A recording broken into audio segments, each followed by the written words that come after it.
back to another Brent Jenkins golf video. Today we are going to do 3 tips to improve your game quickly. There's numerous things you can do to improve your game, but these 3 are the 3 most important things I think will help you improve even within the next time you go play. So if you're here for that, if you're here to improve, if you're here to watch awesome golf content, hit that subscribe button, like this video, share it with a friend. All of that will help me help you. So stay with me here and I will go through the 3 tips and how it's going to help you improve your golf game. Tip number 1, course management. What I mean by that is putting yourself in the right spot, missing it in the right spot, so you can have a better score at the end of each hole. So what I mean by that is, if there is a short par 4, say it's 370 yards, and you tee off and you hit it 295, 300 yards, and you have 70 yards in. A lot of people are not great at that 70-yard shot, so why would you put yourself there when you haven't practiced that shot? That's just kind of silly. So in my opinion is, find a yardage that you are really good with, that you'll hit the green 8 out of 10 times, whether it be 100 yards, 120 yards, whatever it may be. So what I like to do is, say it's a 380-yard par 4. What I like to do is, I usually hit my driver close to 280. So that leaves me 100 yards in. Typically, when I was playing 100 yards, I would be 9 out of 10 times on the green, and hopefully more often than not within 10, 15 feet.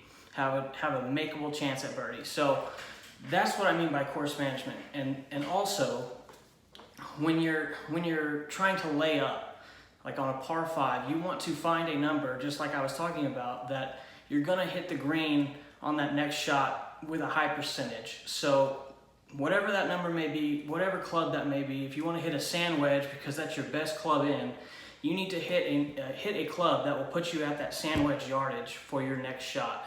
You will improve immensely just doing this. Tip number 2.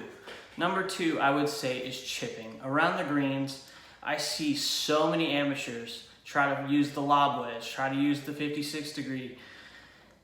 You've seen it in a lot of my videos. I'm not the greatest chipper, so what I have done, what I try to tell people who struggle with chipping, whether it be chunking it or blading it across the green or getting it halfway there, I chip a lot of the time with a pitching wedge or a 9-iron, and it's just because I have more control of the ball if I can keep it on the ground and get it rolling. If I get it rolling, I have way less of a chance of chunking it and hitting it 3 feet. So that is one thing that you will instantly save probably 2 or 3 shots on your score just by giving yourself a better chance of hitting solid contact on your chips. So try that next time you go out around. Chip with a 7-iron, chip with a 9-iron, chip with a pitching wedge. Try to leave those lofted clubs in the bag if you're allowed the shot to.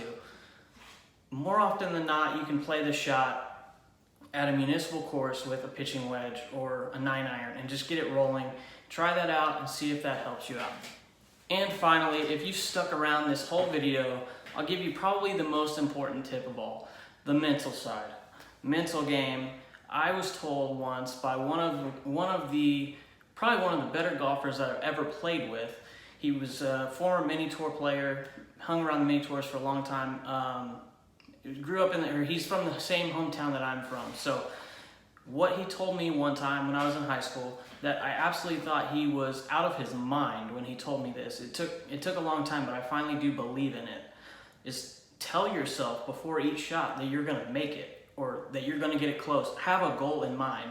Don't just get up there and hit it. You have to have a goal, like I wanna land this ball 2 feet from the hole, or I wanna land this ball 5 feet away and let it roll out.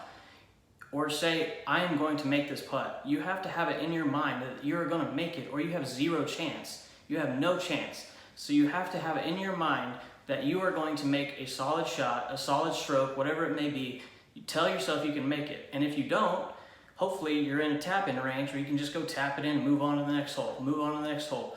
If you have a bad hole, it took me forever to figure this out. I can't tell you how much time I wasted just being a hothead. I'd go out there and attack every pin I could see.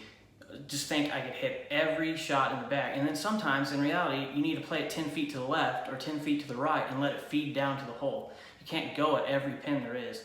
So when you don't pull off the shot you're trying to pull off, don't get mad. Just say, well, what can I do now to make up for that shot? Because more often than not, if you stay in that mindset to where you're pissed off, it's just going to snowball. Like, you're just going to keep getting a bigger and bigger number, and it's just not going to end well. Trust me, I've been there. I've had it happen many times.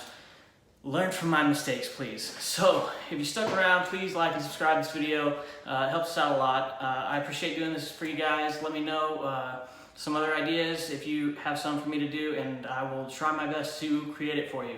Thanks again, and